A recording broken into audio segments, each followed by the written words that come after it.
আজ ছিল ক্লাস 4-এর এক ছাত্রের জন্মদিন। তো ও আমাদের আগেই বলেছিল আগের দিন যে ম্যাম আমার জন্মদিনে আমি স্কুলে বন্ধুদের সঙ্গে কেক কাটবো।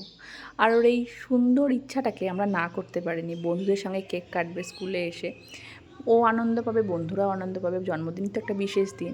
তো সেই মতো ওকে বলা হয়েছিল ঠিক আছে তুমি কেক কাটতে পারো। তো সেই মতো কেক নিয়ে এসেছিলো আর বন্ধুদের সঙ্গে জন্মদিনটা সেলিব্রেট করলো। শুধুমাত্র বন্ধুদের সঙ্গে নয়, সব ক্লাসের বাচ্চাগুলোকে এক ঘরে বসিয়ে নিয়েও জন্মদিনটা সেলিব্রেট করা হলো। সকলেই ভীষণ খুশি, আর বাচ্চারা তো কেক খেতে খুব ভালোবাসে।